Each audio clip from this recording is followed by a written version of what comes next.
Let me tell you something that no one on CNN, no one on Fox News, no one in the halls of Washington or Tel Aviv or Tehran wants you to understand. Because if you understand it, truly understand it, the entire illusion of this war, this so-called clash of civilizations, this grand moral crusade against nuclear evil collapses like a house of cards in a hurricane. There is one country sitting in a very comfortable chair right now watching this whole Middle East burn, quietly smiling, refilling its glass, and getting richer by the hour. And it is not America. And it is not Israel. And it is certainly not Iran.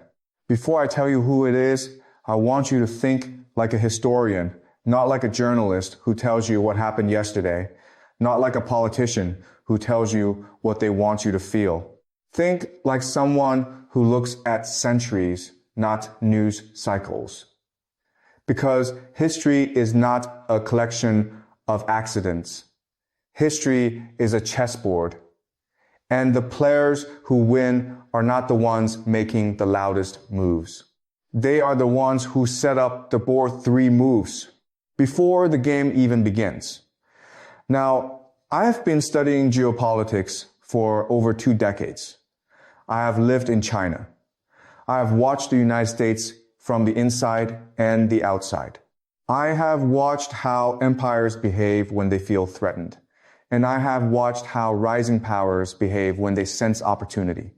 And what is happening right now in the Middle East is not a war about nuclear weapons. It is not a war about terrorism.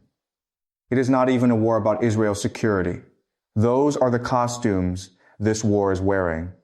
What this war is actually about is the final desperate attempt by a declining empire to control the one thing that keeps its financial system alive. Energy flows. Think about what happened on February 28th, 2026.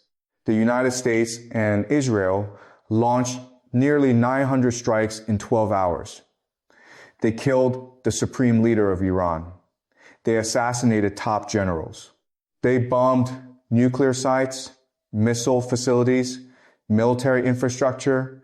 The scale of it was twice the firepower of shock and awe in Iraq in 2003. Twice. And yet here we are more than a month later, and the Iranian regime has not collapsed. The Strait of Hormuz is partially blocked.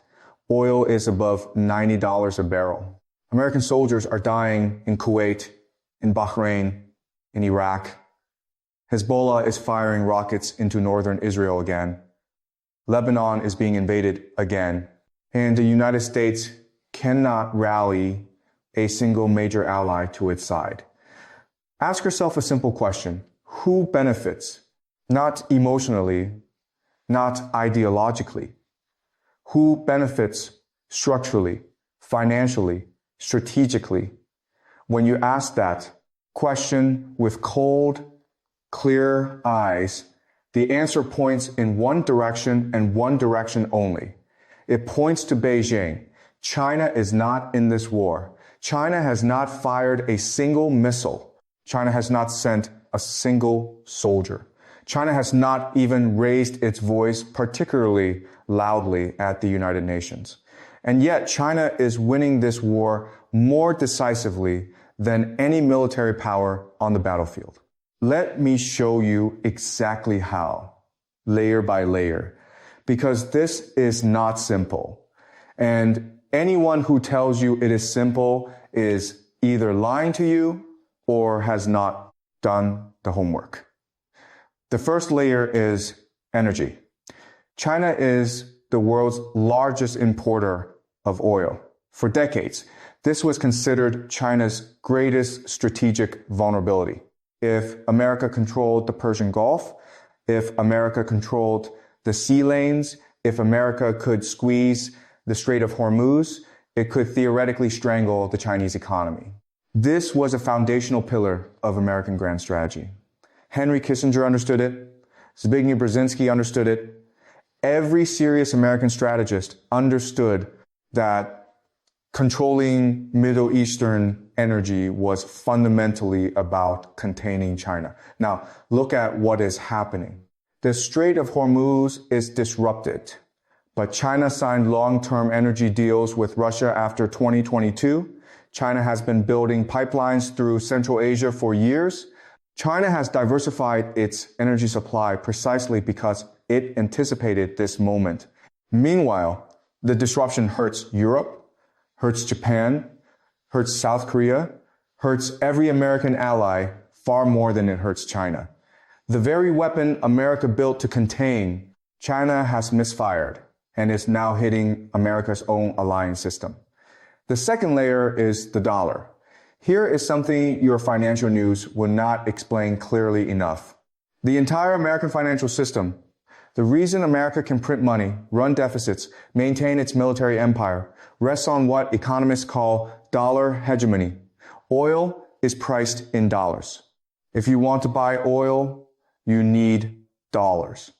This creates a permanent global demand for American currency. This is the invisible tax that the whole world pays to America. For decades, the Gulf states recycled their oil profits, their petrodollars, back into American treasury bonds, American stocks, American real estate. This is what kept the American financial machine running. Now, Saudi Arabia has been in quiet negotiations to price some oil sales in Chinese yuan.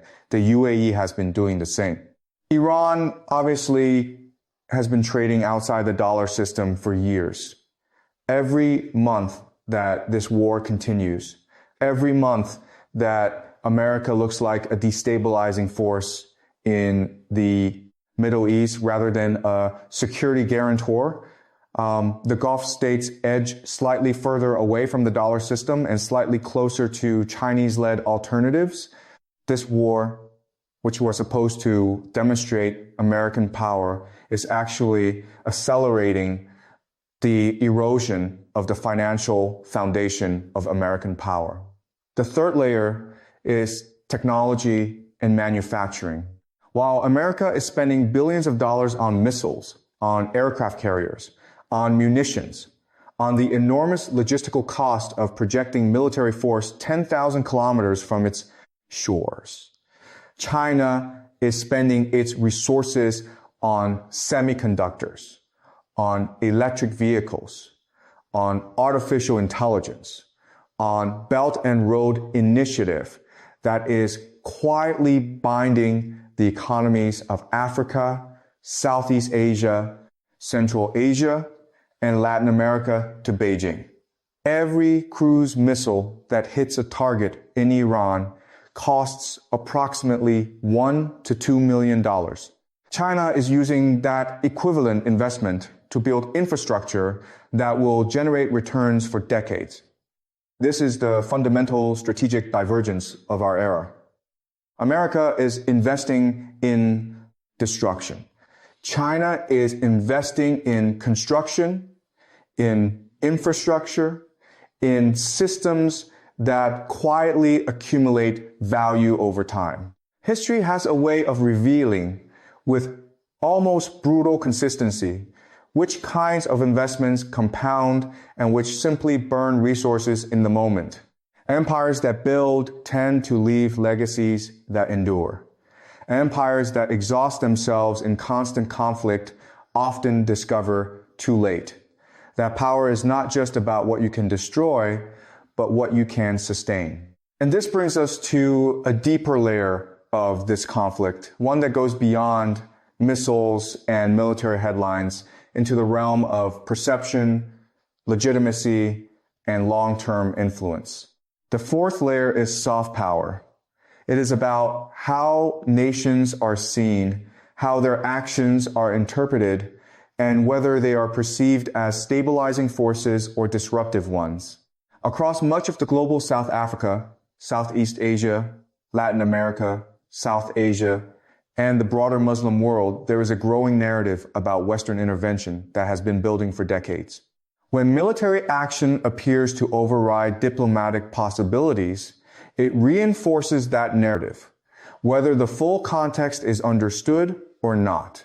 Statements and reactions from institutions like the United Nations and assessments from bodies such as the International Atomic Energy Agency inevitably shape how these events are perceived globally. In that perception battle, legitimacy becomes as valuable as military success. At the same time, China has positioned itself carefully not as a moral savior, but as a calculated advocate of restraint, dialogue, and multilateralism. This posture is not driven by altruism, it is driven by strategic clarity. Each time a major power is seen as acting unilaterally or aggressively, China's model of non-interference becomes more appealing to countries seeking stability and development without entanglement. And it is precisely in these regions, the developing world, where the future balance of economic and political influence is being shaped. The fifth layer is even more consequential, and it is one that historians will likely study for decades: the strategic implications for Taiwan. Military resources are finite. Every aircraft carrier deployed, every advanced fighter like the F-35, every missile defense system, every logistical chain stretched across distant theaters represents a commitment that cannot be duplicated elsewhere at the same time. When a significant portion of those resources is absorbed in one region, it inevitably alters the strategic posture in another. This is not speculation, it is the fundamental arithmetic of power projection. From Beijing's perspective, this moment is not about cheering for one side or another. It is about observation and learning. Military planners study conflicts not emotionally, but analytically. They examine how air defense systems respond under pressure, how logistics hold up under sustained strain, how coordination functions in multi-front scenarios. They look for patterns, weaknesses, and thresholds, points where systems begin to fracture under stress. These observations do not produce immediate action, but they inform long-term calculations. And if there has ever been a question about timing, about opportunity, about when conditions might align more favorably, those calculations are being revisited with renewed intensity. Yet it would be a mistake to turn this into a simplistic narrative of one rising power and one declining one. Reality is far more complex. China faces its own internal challenges: economic pressures, structural imbalances, demographic decline, and the long-term consequences of rapid growth. These are not minor issues. They shape the limits of what China can sustain. Leadership in Beijing, including figures like Xi Jinping, must constantly balance external ambition with internal stability. In that sense, a world in which competitors are overextended can provide strategic breathing room, but it does not eliminate underlying vulnerabilities. What emerges from all of this is a pattern that history has shown time and again. In geopolitics, dominance is not about being strongest everywhere at all times. It is about concentrating strength where it matters most. At the moment, it matters most. Powers that understand this conserve resources, avoid unnecessary entanglements, and expand influence incrementally. Over time, those incremental gains accumulate, and what once seemed like a stable balance begins to shift. But beyond the abstractions of strategy and power, there is a human reality that cannot be ignored. Conflicts are not just contests between states, they are lived experiences for millions of individuals. Families are shattered, communities are displaced, and entire generations grow up shaped by trauma and uncertainty. The language of geopolitics, efficiency, leverage, positioning often strips away that human dimension. Yet, it is precisely that dimension that gives these events their true weight and meaning. Meanwhile, far from the immediate violence, in offices and boardrooms, in ministries and financial institutions. Decisions continue to be made. Contracts are signed. Infrastructure projects are planned. Trade relationships are expanded. Vacuums created by instability do not remain empty for long. They are filled by those prepared to move into them. This is not a matter of morality or sentiment. It is the enduring logic of great power competition. It has operated this way for centuries, and it continues to do so today. So the question is not whether one feels comfortable with this reality. The question is whether one understands it. Because understanding it is the first step toward asking a more meaningful question, one that goes beyond immediate victories or defeats. When this conflict eventually ends, as all conflicts do, what kind of world will remain? What alliances will have shifted? What systems will have been weakened or strengthened? What narratives will have taken root in the minds of nations and populations? If a country emerges claiming victory but has expended vast resources, strained its alliances, and accelerated challenges to its financial and strategic foundations, what does that victory truly mean? If another nation suffers immense physical destruction but finds its ideological influence spreading beyond its borders, has it truly been defeated? If a state achieves tactical military success but becomes more isolated diplomatically, how sustainable is that success over time? And then there is China, largely absent from the battlefield, yet deeply engaged in the broader strategic environment. It does not claim moral superiority in this context, nor does it present itself as a hero.